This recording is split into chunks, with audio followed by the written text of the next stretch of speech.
মরুভূমির বুক চিরে গড়ে ওঠা এক আধুনিক অ্যাপার্টমেন্ট, চারপাশে নির্জনতা, দূর দূরান্তে কোথাও মানুষের সাড়া নেই।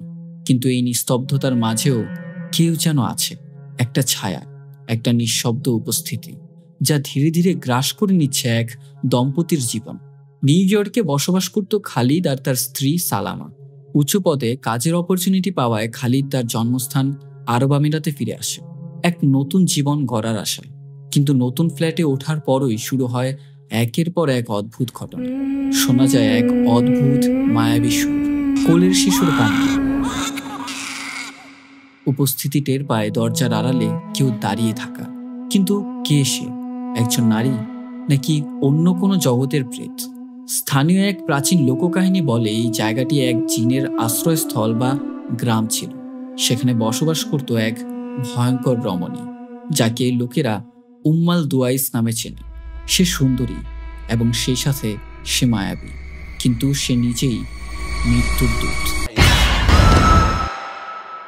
তাহলে প্রশ্ন থেকে যায়, এই দম্পতির সাথে যা ঘটছে তা কি সত্যি অলৌকিক নাকি মানসিক বিভ্রান্তি? কে আসলে বেঁচে আছে আর কেই বা হারিয়ে গেছে ধোঁয়াশার ভেতর? 2013 সালের লেজেন্ডারি হরর ফিল্ম মেকার টবি হুপারের ডিরেকশনে আরব আমিরাতের প্রথম হরর ফিল্ম, যা মিডল ইস্টে ব্যাপক পরিমাণে সাড়া পেয়েছিল। আরবের 7টি আমিরাতের মধ্যে অন্যতম রাসাল খাইমা। সেখানকার এক কালো জাদু এবং জিন সংক্রান্ত গুজবে উঠে আসা গ্রামের নাম আল জাজিরাত আল হামরা ওরফে ঘোস্ট ভিলেজ নামেও পরিচিত। সেই গ্রামকে ঘিরেই আজকের মুভি জিন। এবং সাথে আছি আমি Emon, and welcome to my channel সিনেহল। সেই সাথে এন্ডিংয়ের টুইস্ট চমকে দেওয়ার মতো। আশা করি ভিডিওর শেষ অবধি থাকবে। তো ঘটনা শুরু করা যাক। মুভির শুরুতে আমাদের উদ্দেশ্যে একটা মেসেজ দেওয়া হয়। যখন আল্লাহ আসমান ও জমিন সৃষ্টি করলেন, তখন তিনি মানুষকে সৃষ্টি করলেন মাটি থেকে, ফেরেশতাকে সৃষ্টি করলেন আলো থেকে, কিন্তু তিনি আগুন থেকে আরেকটি সত্তা সৃষ্টি করলেন, যার নাম জিন। আল্লাহ মানুষকে জিনদের থেকে আলাদা করে রেখেছেন, কিন্তু কখনো কখনো তাদের জগৎ আমাদের জগতের সাথে একত্রে মিশে যায়। দুই জগতের পর্দা সরে গেলেই মানবজাতির জন্য বয়ে আনে মহাদুর্ভোগ। এরপর ঘটনা চলে যায় দুবাইয়ের প্রভাবশালী দুই বন্ধু সাইদ এবং আবদুল্লার কাছে। আমেরিকান বন্ধু ববিকে ইনভাইট করেছে তারা রেস খেলবে, তবে আসল উদ্দেশ্য রাতের বেলা একটা জায়গায় ক্যাম্প করবে। জায়গাটা দেখে ববির ভীষণ ভালো লাগে।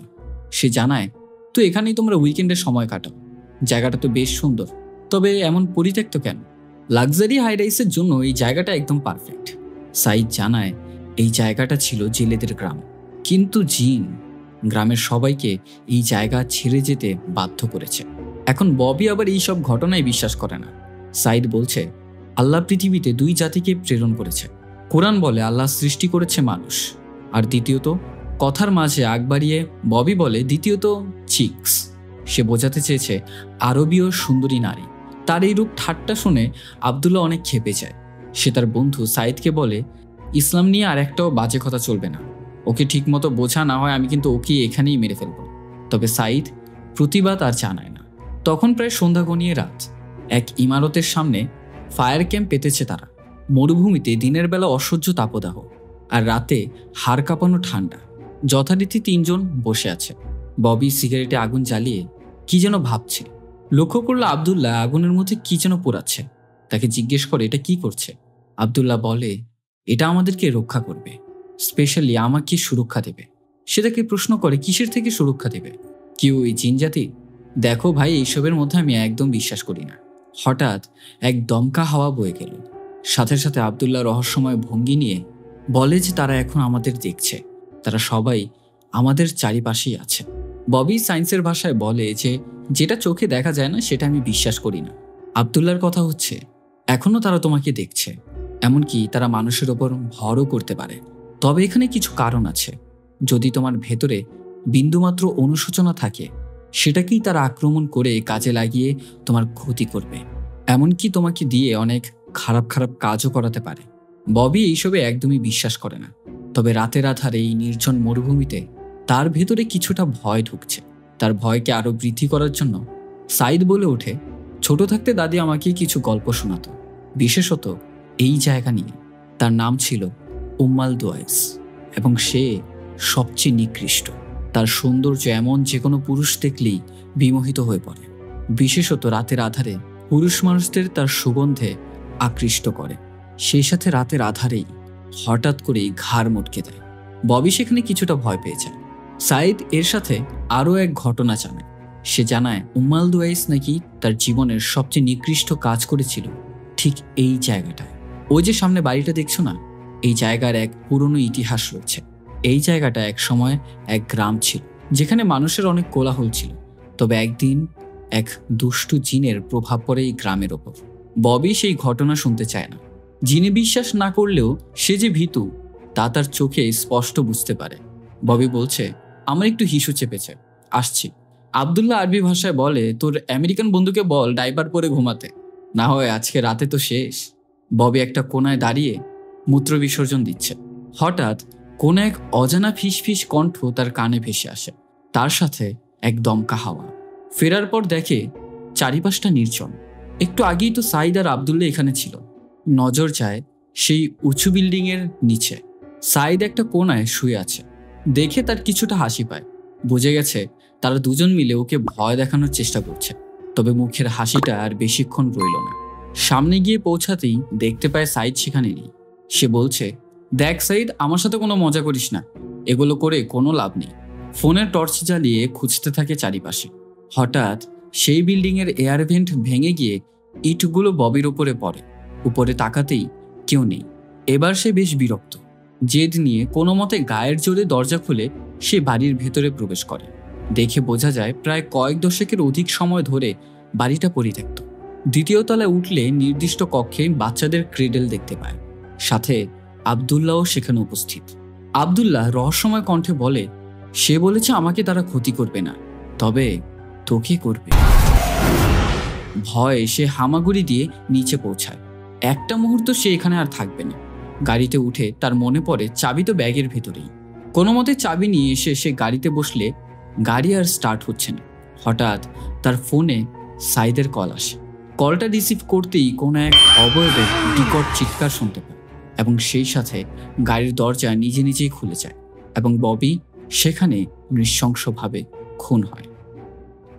ঘটনা চলে যায় 2013 সালে। স্থান নিউ ইয়র্ক সিটি। এক নবদম্পতি খালিদ এবং সালামা বৃষ্টিতে দাঁড়িয়ে আছে নিজেদের মৃত সন্তানের কবরের সামনে। বছর খানেক হয়ে যাবে, তবুও ভুলতে পারেনি তাদের সন্তানের কথা। বিশেষত সালামা ট্রমা থেকে এখন অবধি বের হতে পারেনি। খালিদের নজর যায় দূরে এক বোরখা পরিহিত এক মহিলা দাঁড়িয়ে তার উপর নজর রাখছে। তবে সেখান থেকে চলে আসার সময় দেখা যায় সেখানে আর কেউ নেই। সালামার অতীতে বাচ্চা মারা যাওয়ার ট্রমার কারণে প্রায়ই চলে যায় সাইকিয়াট্রিস্ট সোমায়ার কাছে। বছরেরও বেশি হয়ে যাবে, কিন্তু আজও অবধি সোমায়ার সাথে কনসাল্ট করেও কোনো উপায় হয়নি। শেষমেশ বাধ্য হয়ে সাইকিয়াট্রিস্ট তাকে পরামর্শ দেয় সেজন্য তাদের দেশের বাড়ি চলে যায়। সেখানে তার ফ্যামিলিও আছে। আস্তে আস্তে সবকিছু ঠিক হয়ে যাবে। কিন্তু সালামার কথা হচ্ছে বাবার বাড়ি রাসাল খাইমাতে 7,000 মাইল দূরে। সাইকিয়াট্রিস্ট বলে, তাহলে খালিদের ফ্যামিলি তো আছে, সমস্যা কোথায়? এখানে জানা যায় খালিদ ছোট থেকেই জানে না যে তার বাবা মা কে। সে এক ইমামের কাছে বড় হয়েছে। তাছাড়াও খালিদ যদি আরব আমিরাতের রাসাল খাইমাতে যায়, সেখানে সে সিনিয়র আর্কিটেক্ট পদে কাজ করতে পারবে। তবে এত ভালো অপরচুনিটি পাওয়া সত্ত্বেও সালামা দেশের বাড়ি ফিরতে রাজি না। সে জানায় তার সেখানে ভালো লাগে না। ধৈর্য হারিয়ে সাইকিয়াট্রিস্ট সোমায়া বলে ওঠে, যেভাবে হোক তোর যেতেই হবে খালিদের বাড়ি, সেখানে ফিরতেই হবে, আমার পথে কাটা হয়ে দাঁড়াবি না। সালামা কিছুটা অবাক। সে ভেবে নেয় হয়তোবা ট্রমা থেকে এমনটা হয়েছে। তবে একটু ভেবেচিন্তে সে কিছুক্ষণ পর রাজি হয়ে যায় দেশের বাড়ি যাওয়ার জন্য। অবশেষে তারা রাসাল খাইমাতে গিয়ে পৌঁছায়। তাদের ওয়েলকাম জানাতে সেখানে সালামার বাবা মা এবং বোন চলে আসে। তারা সবাই খুশি যে এইবার সালামা পার্মানেন্টলি দেশে ফিরে এসেছে। তবে এয়ারপোর্টে একদল মহিলা তাদের দিকে অদ্ভুতভাবে তাকিয়ে আছে। বাড়ির উদ্দেশ্যে রওনা হলে মাঝপথে তাদের পারিবারিক বিষয়ে কিছু কথা হয়। সালামার মা এবং তার বাবা জানায় তারা যেন বাচ্চা নেয়, কতদিনই বা আর অপেক্ষা করবে। তাছাড়া খালিদও তার শ্বশুর শাশুড়ির কথায় একমত, কিন্তু সালামা এর ঘোর বিরোধিতা করে। সে এখন বাচ্চা নিবে না। এতে খালিদও কিছুটা নারাজ। পথিমধ্যে টানেল পার হলে জায়গাটা সম্পূর্ণ কুয়াশায় ঢেকে যায়। করার কিছুই নেই, এই কুয়াশায় তাদের গাড়ির গতি কিছুটা কম করেই চালাতে হবে। তবে ড্রাইভ করতে করতে একটা পর্যায়ে হঠাৎ মনে হলো কাউকে তারা হিট করে ফেলেছে। আচমকা ভয়ের মধ্যে পড়েছে। খালিদ তাদের গাড়ির ভেতরে থাকতে বলে সে নিজে চেক করার জন্য বাইরে বের হয়। তবে প্রচন্ড কুয়াশায় কিচ্ছু দেখা যাচ্ছে না।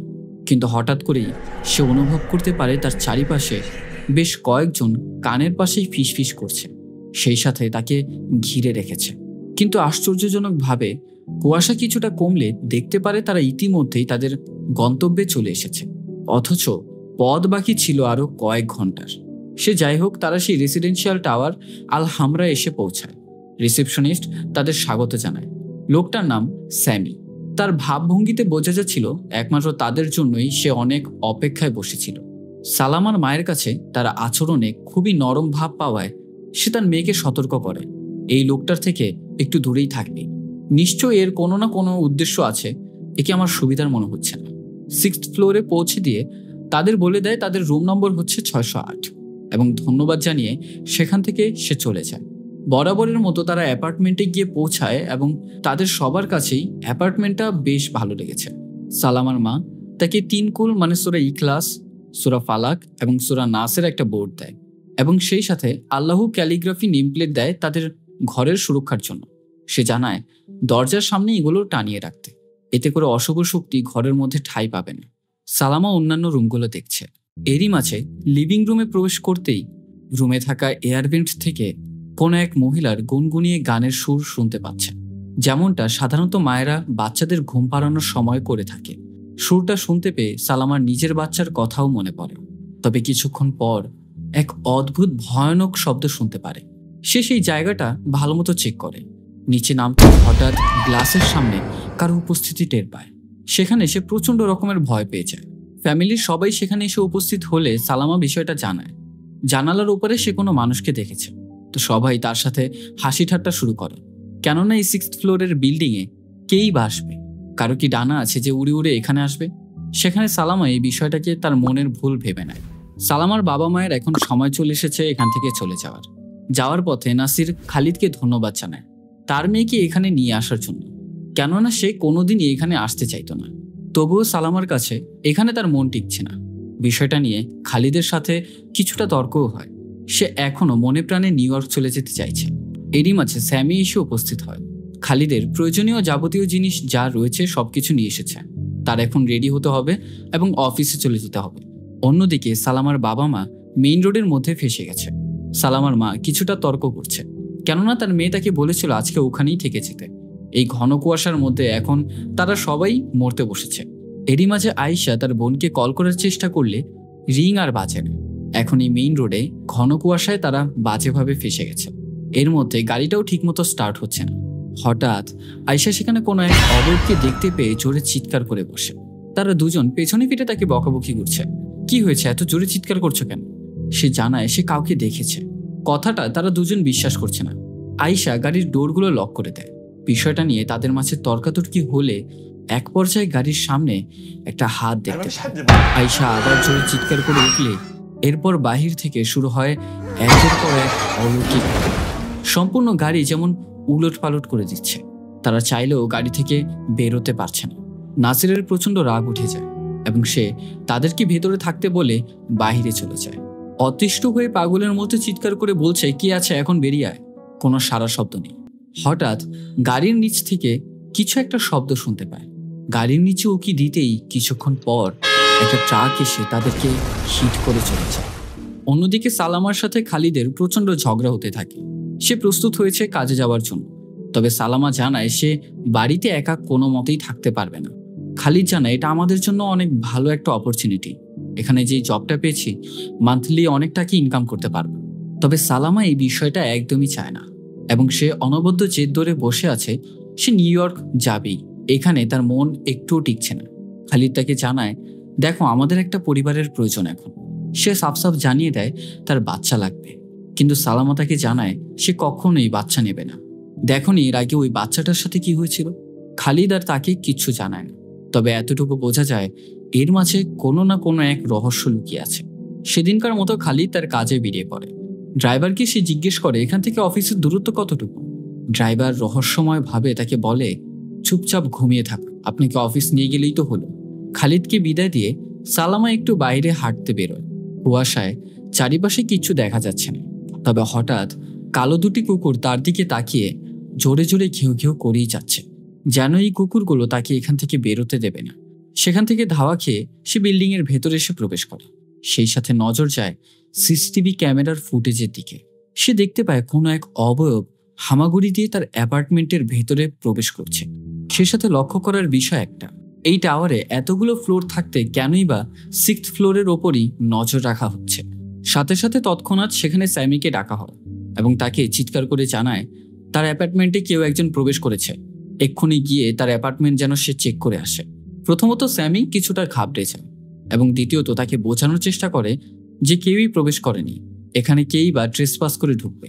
তবুও সালামা জোর গলায় বলাতে সে রাজি হয় এবং চলে যায় তার অ্যাপার্টমেন্টে। দেখা যায় সত্যি সত্যি অ্যাপার্টমেন্টের দরজা খোলা। সে জানায় আপনি বাইরে থাকুন, আমি ভেতরটা চেক করে আসছি। স্যামি সম্পূর্ণ রুমটা চেক করে, তবে একটা জায়গায় সেই সূরার বোর্ডটা দেখতে পায়। যখনই সে তা ধরতে যাবে, আয়াতগুলো যেমন তার শরীরে জ্বালাপোড়ার সৃষ্টি করছিল। একই সময় সালামার মনে হচ্ছিল তার মাথায় কে যেন হাত দিচ্ছে, তবে সেখানে কেউই নেই। স্যামি সেখান থেকে সেই জিনিসগুলো চুরি করে নিয়ে চলে আসে এবং তাকে জানায় তার অ্যাপার্টমেন্টের মধ্যে কেউ নেই। পথিমধ্যে সালামার সাথে এক মহিলার পরিচয় হয়, তার নাম সারা। শুরুতে সে সালামার হালচাল জিজ্ঞেস করে। সারা তাকে প্রশ্ন করে যে তোমরা এখানে কবে এসেছো? সালামা জানায় এই আজকে আসলাম। সেই সাথে সারা তাকে জানায় তো এত বছর নিউ ইয়র্কে কেমন কাটলো? সালামা রীতিমতো অবাক, সে কিভাবেই বা জানলো তারা এর আগে নিউ ইয়র্কে থাকতো। সেই সাথে একে একে সালামার পছন্দের খাবার এবং সবকিছুই বর্ণনার সাথে মিলে যাচ্ছিল। সবকিছু মিলিয়েই সালামার ভেতরে কিছুটা সন্দেহ প্রবেশ করে। এ বিষয়ে জানতে চাইলে সে জানায় তোমার স্বামীর তো বেশ নামডাক রয়েছে, তার বিষয়ে কিছুটা তো জ্ঞান থাকতেই পারে। তাছাড়া তোমার স্বামীর সাথে কবে পরিচয় করিয়ে দিচ্ছ? কথাটা শুনে সালামার কিছুটা রাগ উঠে যায়। রুমে প্রবেশ করেই তৎক্ষণাৎ সে তার বোনকে কল করে, তবে ফোনটা বন্ধ। ভয়েস মেসেজেই তার বোনের সাথে সে কথা বলছে। প্রচন্ড বিরক্ত নিয়ে সে থেকে বলেই যাচ্ছে 6 ঘন্টা হয়ে গেছে এখানে এসেছি, আমার মন এখানে একটুও টিকছে না। খালিদকে কত করে বুঝালাম, সে আমার কথা কোনো কিছুই বুঝলো না। সে সাথে পাশে এক প্রতিবেশী আছে, ওর উদ্দেশ্য আমার বেশি একটা ভালো লাগেনি। তাছাড়া এখানে আমি একা একা এইভাবে হাউস ওয়াইফ হিসেবে থাকতে পারবো না, আমার দম বন্ধ হয়ে আসছে। এই বলে ভয়েস মেসেজটা সেন্ড করে। হঠাৎ জোরে এক বিকট শব্দ, কে যেন ফ্লোরের মধ্যে জোরে জোরে হাঁটছে। শব্দটার উৎস ফলো করতে করতে সে তাদের লিভিং রুমে গিয়ে পৌঁছায়। নজর যায় এয়ার ভেন্টের দিকে। হঠাৎ করে এবার ফ্লোরের মধ্যে কারো পায়ের ছাপ লক্ষ্য করতে পারে। সে সাথে অন্য এক রুমের সিলিং এর ওপর কারো হাতের ছাপ। সেটা ফলো করতে করতে সে চলে যায় বাচ্চার রুমে। সেখানে কেউই নেই। ফিরে আসতে গেলে আবারও পেছন থেকে উদ্ভট রকমের শব্দ। মনের মধ্যে সাহস জুগিয়ে সে রুমের দরজাটা খুললেই বেডের ওপর অনেকগুলো পুতুল দেখতে পায়। সেগুলো দেখতে পেয়ে তার বাচ্চার কথা আবারও মনে আসে, তবে এবার দেখা যায় তার বাচ্চার আকৃতিটা কিছুটা ভিন্ন ছিল, চোখগুলো সম্পূর্ণ কালো। ভয় পেয়ে সালামা ইমিডিয়েটলি খালিদকে কল করে। খালিদ কল রিসিভ করবে কি, হঠাৎ করে সে একটা ভিশনস দেখতে পায়। সে দেখতে পায় সেই কালো বোরকা পরা অবয়বকে। খালিদ কোনো এক ধ্যানের মধ্যে পড়ে গেছে। সে আর তার কলটা রিসিভ করে না। সালামা আর কি করবে সে কিছু বুঝে উঠতে পারেনি। অতিরিক্ত ভয়ে সে চাদর দিয়ে নিজেকে পেঁচিয়ে নামাজে দাঁড়িয়ে পড়ে এবং সূরা নাস পাঠ করতে থাকে। হঠাৎ সিলিং এর মধ্যে কোনো এক কালো অবয়বকে দেখা যায়। সে যত জোরে জোরে তিলাওয়াত করা শুরু করছে ততই তার কাছে চলে আসছে। এই সবে আর কোনো কাজ হচ্ছে না, কেননা শয়তান তার মনের মধ্যে কোনো এক ভুল খুঁজে পেয়েছে। সিজদা থেকে ওঠার পর দেখা যায় তার পেছনে সেই শয়তান তার মায়ের বেশ ধরে দাঁড়িয়ে আছে। সে তার মায়ের কাছ থেকে জানতে চাইল, মা তুমি এখানে কিভাবে আসলে? আলনার তাকে জানায় অ্যাপার্টমেন্টের গেট তো খোলাই ছিল, তবে আমি তোর সাথে কিছু কথা বলতে এসেছি যেটা খুবই ইম্পর্টেন্ট। সালামা বলে বাবা এবং আয়েশা কোথায়? সে জানায় বাইরে নিচে গাড়িতে দাঁড়িয়ে আছে, তোর সাথে জরুরি কিছু কথা আছে বলে এখানে আবার আসা। কথা বলতে চাচ্ছিলাম তোর বাচ্চাকে নিয়ে।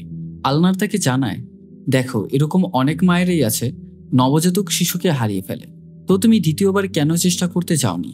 এর উত্তরে সালামা জানায় সে এখনো প্রস্তুত না। আলনার বলে কেন প্রস্তুত না? তুমি কি ভয়ের মধ্যে আছো যে পরবর্তী বাচ্চাও যদি আগের মতো হয়? সালামা অবাক হয়ে তার মাকে বলে মা তুমি এইসব জানো কিভাবে? আলনার তাকে জানায় কাউকে খুন করা মহাপাপ। কথাটা শোনার পর বুঝতে আর বাকি রইল না তার সেই শিশুটিকে সে নিজের হাতে হত্যা করেছে। আলনার তাকে জানায় যা ওয়াশরুমে গিয়ে ফ্রেশ হয়ে আসো। এরই মাঝে সালামার ফোনে একটা কল আসে। ফোনের মধ্যে শুনতে পাওয়া যায় যে তার বাবা মা এবং বোন সড়ক দুর্ঘটনায় মারা গেছে। ওয়াশরুম থেকে আসার পর আলনার তাকে বলে চলো আমাকে নিচে এগিয়ে দিয়ে আসো। বিল্ডিংয়ে প্রবেশ করতেই স্যামি থেকে জানায় আপনার বাবা মা খুবই ভালো মানুষ ছিল। তবে সালামা কিছুই বুঝতে পারে না। সেই সাথে তার নজর যায় সিসিটিভি ফুটেজের দিকে। সেখানে দেখা যায় লিফটে তার স্বামী দাঁড়িয়ে আছে। খালিদকে কল করলে দেখা যায় খালিদ এখনো অফিসে বসে আছে। তবে রিং বাজতেই হঠাৎ করে সে আবারও সেই ভিশনস দেখতে পায়। খালিদ একটা বিষয় লক্ষ্য করতে পারে, কম্পিউটারের মধ্যে সে বারবার একই বাক্য লিখে যাচ্ছে, আল কাতলু খাতিয়া। এর মানে খুন একটি মহাপাপ। খালিদের শরীরটা বেশি একটা ভালো না, তাই ইমিডিয়েটলি ড্রাইভারকে কল করে যে সে বাড়ির উদ্দেশ্যে রওনা দেবে। অন্যদিকে সন্ধ্যা প্রায় ঘনিয়ে এসেছে। সালামার পানির পিপাসা লাগলে যখন সে ফ্রিজ থেকে পানি নিতেই যাবে, ঠিক সেখানে আল্ট্রাসাউন্ডের বাচ্চার পিকচার দেখতে পায়। এটা তার নিজেরই। পিকচারটা দেখার পর সে প্রচন্ড ঘাবড়ে যায়। রেগে গিয়ে খালিদকে তৎক্ষণাৎ সে কল করে। সে তাকে জানায় তুই সবকিছু আমার মাকে জানিয়েছিস। অথচ খালিদ কিছুই জানে না। সে জানে কি বলেছি তোমার মাকে। সালামা বলে এখন তুমি কোথায় আছো? খালিদ জানায় এই তো মাত্র বিল্ডিং এ প্রবেশ করছি। তবে সালামার বিশ্বাস হয় না যে সে অফিসে আছে, কেননা দুপুরবেলা সিসিটিভি ফুটেজে সে খালিদকে এই বিল্ডিং এর মধ্যেই দেখেছে। তবুও তাকে বাড়িতে তাড়াতাড়ি আসতে বলে। আসার পথে লিফটে খালিদের সাথে সারার দেখা হয়। মনোমুগ্ধ হয়ে খালিদ তার দিকে তাকিয়ে আছে। সারা তাকে বলে আজকেই তো আপনার এখানে শিফট হয়েছেন। খালিদ জানায় আপনার সাথে তো এর আগে কখনো দেখা হয়নি, আপনি আমাকে চিনলেন কিভাবে? এর উত্তরে সারা জানায় যে তার স্ত্রীর সাথে কিছুক্ষণ আগেই কথা হয়েছে। তাদের দুজনের মাঝে বেশ ভালোই কথা এগোতে থাকে। খালিদ তাকে জানায় তো আপনার দেশের বাড়ি তো এখানেই। সারা বলে যে হ্যাঁ, আমার বাবা মা গিয়ে এই গ্রামেই থাকতো। যখন গ্রামটা ধ্বংস হয়ে যায় তখন আমরাও নিউ ইয়র্কে চলে গিয়েছিলাম। আমিও 6th ফ্লোরেই থাকি। তবে খালিদ তার প্রতি আকৃষ্ট হচ্ছে। তার ভেতরে অদ্ভুত রকমের এক ভালো লাগা কাজ করছে। রুমে আসার পরেই সালামা খালিদকে জড়িয়ে ধরে এবং একে একে সম্পূর্ণ ঘটনা তার কাছে জানাতে থাকে যে এই অ্যাপার্টমেন্টে ঘিরে যে কোনো না যে কোনো একটা সমস্যা আছে। এই অবধি আমি অনেক ধরনের শব্দ শুনতে পাচ্ছি, বাড়ির মধ্যে হাঁটা চলা। এরই মাঝে যখন আমি নামাজ পড়ছিলাম তখন আমার মায়ের উপস্থিতি, সিসিটিভি ক্যামেরার মধ্যে অদ্ভুত অদ্ভুত জিনিস দেখা, সবকিছু মিলেই এই জায়গাটা ভালো না, চলো এখান থেকে আমরা এক্ষুনি চলে যাব। খালিদ তাকে আশ্বস্ত করে যে এটা তার মেন্টাল ট্রমা ছাড়া আর কিছুই না, সে হ্যালুসিনেট করছে। সালামা তার উপর কিছুটা রাগ। খালিদ তাকে জানায় দেখো আমরা এখানে নতুন এসেছি, একটা জায়গায় ইউজ টু হতে হতে কিছুটা টাইম লাগে, আস্তে আস্তে সবকিছুই ঠিক হয়ে যাবে। তাছাড়া আমাদের পরিবারের কথাও তো চিন্তা করতে হবে। তোমার আমার বাচ্চা হবে, আমরা সুন্দর একটা লাইফ লিড করব। তবে বাচ্চার প্রসঙ্গ তুলতেই তার একটা কথা মনে পড়ে। সালামা খালিদকে জানায় তুমি আমার মাকে বাচ্চার সম্পর্কে সম্পূর্ণ সত্য কথা কেন বললে? খালিদ জানায় কই, আমি তো কোনো কিছু জানাইনি। এর উত্তরে সে থেকে আল্ট্রাসাউন্ডের সেই পিকচারটা দেখায়। খালিদ বলে তো কি হয়েছে? পিকচারটা তার কাছে আবার দিলে সে দেখতে পায় এটা কোনো আল্ট্রাসাউন্ডের ফটো না, বরং তাদের দুজনেরই পিকচার। এখন হঠাৎ করে কে যেন বাইরে থেকে কলিং বেল চাপছে। খালিদ গিয়ে চেক করতেই দেখতে পায় সেখানে সারাকে। খালিদ তাকে হায় জানালে সালামা জানায় তোমরা এর আগেও দেখা করেছিলে। সারা বলে ওই লিফটে খালিদের সাথে পরিচয় হয়েছে। তাছাড়া তাদের দুইজনকে তাদের অ্যাপার্টমেন্টে ইনভাইট জানায়। সাথে সাথেই খালিদ রাজি হয়ে যায়। সালামা সেখানে যেতে না চাইলে সে তাকে বলে যে এমনিতেই তোমার মন খারাপ, চলো সেখান থেকে ঘুরে আসলে মনটা একটু ফ্রেশ হবে। যেই কথা সেই কাজ। সেখানে যাওয়ার পর দেখা যায় খুবই জমজমাট একটা মজলিস। সবাই তাদের দুজনকে ওয়েলকাম জানায়। তো তাদের মাঝে আলোচনা হচ্ছিল জিন নিয়ে। তারা সবাই ঠাট্টা মস্করা করছিল যে এই যুগে এসে এইসবে কেই বা বিশ্বাস করে। সারা সালামার কাছে খাবার সার্ভ করে। সে দেখতে পায় খাবারের মধ্যে, সারা তাকে বলছে কি সমস্যা হয়েছে, আমার তৈরি খাবার কি তোমার কাছে ভালো লাগেনি? খালিদ উঠে সেখান থেকে কিছুটা খাবার নিয়ে মুখে নিয়ে নেয়। সালামাকে ড্রিঙ্ক দেওয়াতে সেখানে হঠাৎ করে তার মাথা ঘোরাতে শুরু করে। খালিদ তাকে দেখতে আসলে তার গায়ের ওপর ড্রিঙ্কস ফেলে দেয়। সালামা তাকে বারবার অনুরোধ করছিল তাকে যেন সে ঘরে রেখে আসে। এখানে সে থাকতে চাইছে না, তার ভালো লাগছে না। তবে খালিদ তার কোনো কথা না শুনেই চলে যায় ক্লিন করার জন্য। তখনই হঠাৎ তার অতীতের কিছু স্মৃতি ভাসতে থাকে। হঠাৎ জানালার বাইরে সে কারো উপস্থিতি টের পায়, গুনগুনিয়ে গান গেয়েই যাচ্ছে। সালামাকে মনে করে সে তার পিছু নিতে থাকে এবং একটা নির্দিষ্ট কক্ষে যাওয়ার পর সে দেখতে পায় এটা সারা। খালিদ তার কাছে জিজ্ঞেস করে তুমি কি আমাকে ভুলে গেছো? হঠাৎ লাইট চলে যায়। পুনরায় লাইট জ্বালালে সেখানে আর কাউকেই দেখা যায় না। তৎক্ষণাৎ সে সারার অ্যাপার্টমেন্টে গিয়ে পৌঁছায়। গিয়ে দেখতে পায় সেখানে আর কেউ নেই।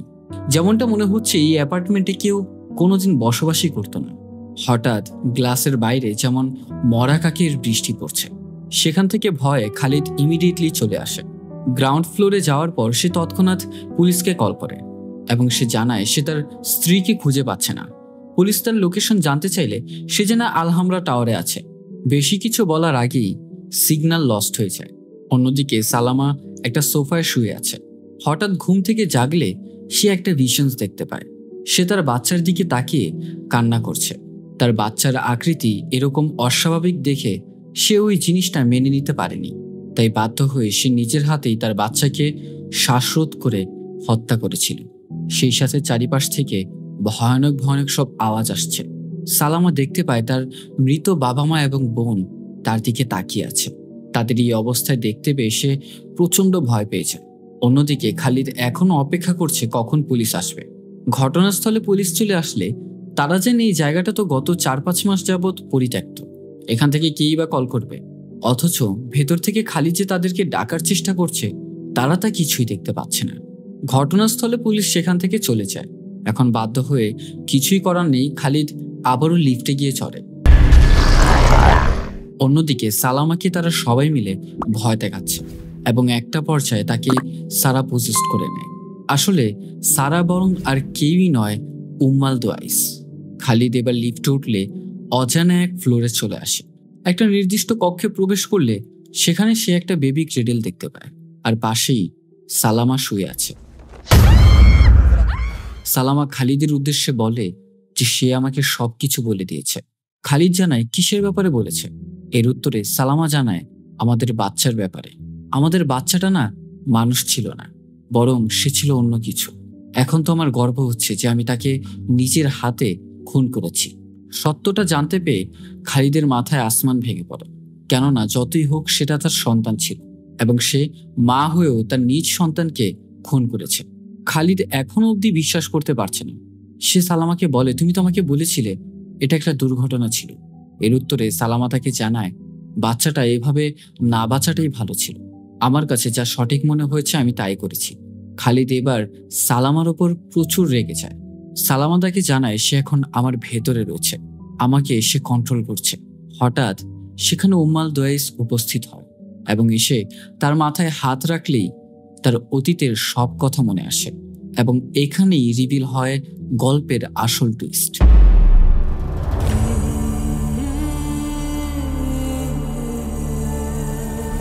রাসেল খাইমার আল হামরা ভিলেজ একসময় জেলেদের গ্রাম ছিল। একদিন সেই গ্রামে উম্মাল দোয়াইস নামে এক জিনের উপস্থিত হয়। সেই জিন এক জেলের সাথে প্রেমে আবদ্ধ হয় এবং তাদের একটি বাচ্চাও হয়, যেটা মানুষ এবং জিন জাতির সংমিশ্রণে। লোকটা উম্মাল দোয়াইসের কাছে প্রতিশ্রুতি দিয়েছিল যে সে কখনো বিবাহ করবে না। যখন উম্মাল দোয়াইস গ্রাম ছেড়ে চলে যায় এর কয়েক মাস পরেই জেলে আরেক জায়গায় বিবাহ করে এবং তার ঘরে আরেকটা সন্তান হয়। উম্মাল দোয়াইসের কাছে বিষয়টা ওয়াদা ভঙ্গের, কেননা সে তাকে থাকার জন্য ভালো এক বাসস্থান দিয়েছে, তাকে গ্রামের সবচেয়ে প্রভাবশালীদের মধ্যে একজন করে দিয়েছিল। তবে এর বদলে সে তাকে দিয়েছে ধোঁকা, যার ফলে সে তার সন্তানকে খুন করে নিজের সন্তান সেখানে রেখেছে। জেলের স্ত্রী এসে যখন বিষয়টা দেখতে পায় সে প্রচন্ড চিৎকার দিয়ে ওঠে, কেননা তার বাচ্চার চোখ মুখ বিকৃত হয়ে গিয়েছিল। সেদিনই গ্রামে এক শায়েককে ডাক দেওয়া হয়। সে এসে বাচ্চাটার উপর ঝাড়ফুঁক করে তার ভেতরকার জিনের দিকটা সিল করে দেয় এবং সে সেই বাচ্চাটাকে নিজের সাথে করে নিয়ে যায়। আস্তে আস্তে পেলে পুষে বড় করতে থাকে। শায়েকের কারণেই এতদিন যাবৎ উম্মাল দোয়াইস তার ছেলেকে খুঁজে পাচ্ছিল না। তবে সেদিনকার পর থেকেই উম্মাল দোয়াইস শপথ করেছিল যে পৃথিবীর যে কোনো প্রান্ত থেকেই সে তার সন্তানকে খুঁজে বের করবে এবং সেই সন্তান আর কেউই নয় বরং খালিদ নিজেই। হঠাৎ করে খালিদ দেখতে পায় রুমের মধ্যে কেউ নেই। সে বারান্দায় গিয়ে পৌঁছায়। সেখানে দেখা যায় উম্মাল দোয়াইস সালামাকে শাস্তি দিচ্ছে এবং সেই সাথে সালামার সম্পূর্ণ সত্যতা তার ছেলের সামনে তুলে ধরে। সালামা তাকে বলছে তুমিও তাহলে তাদের মধ্যে একজন। হে আল্লাহ, তুমি আমাদের এদের হাত থেকে বাঁচাও। খালিদ তার উপর জিদ করে তাকে বলে যে আল্লাহর পবিত্র নাম তোর মুখে আনবি না। তুই একটা খুনি এবং খুনের বদলা খুন ছাড়া কিছুই হতে পারে না। এবং সালামাকে বারান্দা থেকে ফেলে দেওয়া হয় এবং সেই সাথে খালিদ নিজের আসল পরিচয় গ্রহণ করে এবং বলে, এটাই আমার বাসস্থান, আমি ফিরে এসেছি। এই ছিল পোস্ট প্রোডাকশনে গল্পের অনেক কিছু কাটাকাটি হওয়ার পর সিনেমা হলে রিলিজ পাওয়া মুভি। তাছাড়া ডিরেক্টর এই মুভিটাকে ঠিক অন্যভাবে দেখাতে চেয়েছিল। শর্টে এক্সপ্লেন করতে গেলে এন্ডিংটা কিছুটা ভিন্ন রকম ছিল, যেখানে খালিদ কোনোদিনই জানতে পারে না যে তার ভেতরে জিনের সত্তা রয়েছে। এমনকি সে উম্মালদোয়েসকে দেখতেও পায়নি। শেষ মুহূর্তে সালামাকে ক্ষমা করে দিয়ে সে সবকিছু মেনে নিয়েছিল এবং বলেছিল তারা দুজন আবার নতুন করে সবকিছু শুরু করবে। কিন্তু উম্মালদোয়েস সালামাকে বাঁচতে দেয়নি, বরং সে তাকে বিল্ডিং থেকে ফেলে দেয়। তার ওয়াইফের মৃত্যুতে সে ভেঙে পড়েছিল। যখন নিচে গিয়ে পৌঁছায় পুলিশকে কল করাতে তারা তখন এসে পৌঁছায়। তবে বাহির থেকে এসে পুলিশকে অনেক ডাকাডাকির চেষ্টা করার পরেও তার কথা কেউই শুনতে পায়নি এবং উম্মালদোয়েস তাকে এসে ধরে নিয়ে যায়। পুলিশ অফিসারদের ভাষ্যমতে এই জায়গা থেকে তো সচরাচর কল আসে, আজকে তাদের মনে একটু সন্দেহ প্রবেশ করে যে একটু ভেতরে ঢুকে প্রবেশ করে দেখাই যাক কি হয়েছে। তবে যখন তারা সেখানে প্রবেশ করে তারা দুইজনও নৃশংসভাবে খুন। এবং এখানেই শেষ হয়েছিল ডিরেক্টরস কাট ভার্সন মুভিটি। তো দুইটা এন্ডিং নিয়েই আলোচনা করলাম। তাছাড়া ভিডিওটা কেমন লেগেছে তা অবশ্যই কমেন্ট করতে ভুলবেন না।